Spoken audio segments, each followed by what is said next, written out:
सन 1895 में स्वीडिश खोजकर्ता स्वीनेडेन का अभियान लोगों के साथ समुद्र के रेत में पहुंचा, जिन्होंने लोलान साम्राज्य के खंडरों की खोज की। स्वीनेडेन वहां के कीमती सामान और अवशेषों को अपने साथ ले गया। रेत का यह समुद्र उन्हें हजारों साल पुरानी इस कीमती अवशेषों को बचाने में असमर्थ रहा। कीमती अवशेषों को बचाने और उनकी खोज के लिए सरकार ने एक आर्कियोलॉजिकल टीम को नियुक्त किया। आर्कियोलॉजिकल टीम को एक पुरानी लिपि मिली, जिसमें लिखा था कि जब लोलान साम्राज्य 800 वर्षों में अपने अंत के करीब पहुंच गया, आसमान काले हो गए और नदी का पानी सूख गया, तब लोलान के महान संत ने स्वर्गदूतों द्वारा बनाए गए मंदिर की खोज में संतों के एक समूह को भेजा, देवताओं के उद्धार के लिए और उनकी खोज के लिए। पर रास्ते में शैतानों की सेना ने उनका पीछा किया। रेत की तूफानी लहरों में सब डूब गए, मगर जिनकेक्सिया और यमन ने जमीन के अंदर वो मंदिर खोज निकाला। लेकिन जिनकेक्सिया की भी मृत्यु हो गई। यमन ने मंदिर में जाके प्रार्थना की, तभी मंदिर के दीपक जल गए। उसने कहा कि हे ईश्वर के ईश्वर, लोलान में सब खत्म हो गया, वहाँ के नदी का पानी सूख गया। आप लोलान और वहाँ के लोगों के कल्याण के लिए जल्दी से पवित्र आत्मा को भेजें और अपने लोगों का कल्याण करें। ईश्वर ने उसे एक कमल आईना दिया। दरअसल ये मूवी 2 आयामों के लोगों को दिखाती है।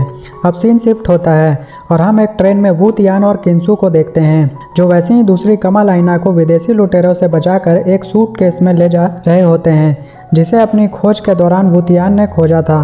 मगर एक विदेशी लुटेरे की नज़र उस कमल आईना पे थी, जो अपने 2 साथियों को उसे वू तियान से छीन कर लाने बोलता है। वो दोनों वू तियान से कमल आईना छीनने की कोशिश करते हैं। वू तियान भागकर ट्रेन के दूसरे डब्बे में जाता है, जहां उसके पीछे वो आदमी आईना लेने आता है। मगर वहां पहले से आर्मी के लोग होते हैं, जो उन्हें ट्रेन से बाहर फेंक देते हैं। लेकिन हाथापाई में वो आईना टूट जाता है।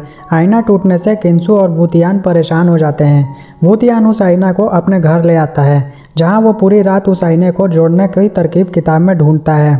इधर पुरानी दुनिया में यमन, जो उस मंदिर में फंस जाती है और बाहर निकलने के लिए कब से प्रतीक्षा कर रही होती है, वो भगवान से प्रार्थना करती है कि हे ईश्वर, आप मेरे साथ ऐसा क्यों कर रहे हैं। तभी उस आईना में अजीब हलचल होती है और यमन और वू तियान के आईने के बीच का रास्ता खुल जाता है। यमन कहती है कोई है, ये देखकर वू तियान डर जाता है। यमन बोलती है कि मैं लोलान देश की संत हूँ। वो उसे अपनी पहचान का चिन्ह देती है। यमन कहती है कि मैंने कई दिनों से कुछ नहीं खाया है। वू तियान उसे खाने के लिए देता है। यमन उससे अपनी जान बचाने के लिए हेल्प मांगती है। वू तियान लोलान का नक्शा दिखाता है। यमन उसे और नए अवशेषों और खंडर के बारे में बताती है, जिसकी खोज की वजह से वू तियान को अवार्ड भी मिलता है। इतनी अद्भुत खोज से हर कोई यही सोच रहा होता है, इतना सारा कुछ वू तियान को कैसे पता चल गया। वो विदेशी लुटेरा अपने लोगों को इस बारे में पता लगाने बोलता है। वू तियान वापस घर आता है। यमन उससे बोलती है कि आप बहुत खुश लग रहे हैं। वू तियान उसे शुक्रिया बोलता है उन अद्भुत खोज के बारे में जानकारी देने के लिए। मगर यमन बहुत उदास होती है। उसे अपने गांव वासियों की चिंता होती रहती है। वो बताती है कि लोलान के राजा के छोटे भाई को सिंहासन के लालच की वजह से निष्कासित कर दिया गया था, लेकिन वो अपने भयानक योजना के साथ आगे बढ़ता गया। उसने पश्चिम की तरफ यात्रा की और एक जादूगर की मदद से बहुत बड़ी शैतानी सेना बनाई और राज्य पर हमला कर दिया और राजा को मारकर खुद गद्दी पर बैठ गया। यमन बोलती है कि जब 4 पैर वाला कप टूट जाएगा तो देवताओं का प्रकोप होगा। लोलान को बचाने के लिए उन्हें लोटस मिरर ढूंढना होगा, जो स्वर्ग का प्रवेश द्वार है। स्वर्ग के देवता देवदूत के मकबरे को खोजने में हमारी मदद करेंगे और जब न्याय होगा तो देवता हमें नष्ट करने या हमें बचाने आएंगे। इधर वो विदेशी लुटेरा वुजिन को अपने साथ मिला लेता है, जो वू तियान के ही साथ आर्कियोलॉजिस्ट है, और वो किंसू को भी पकड़ लेते हैं, क्योंकि उसे भी वू तियान और उस मिरर का राज पता चल जाता है और वो कहीं अपने ग्रुप वालों को बता ना दे। लुटेरे के पास लोलान की लिपि का आधा हिस्सा रहता है। उसे पढ़ के वो आर्कियोलॉजिस्ट बताता है कि देवदूत का मकबरा पृथ्वी पर ही है और अगर उसे खोज लें तो ये इतिहास की सबसे बड़ी खोज होगी।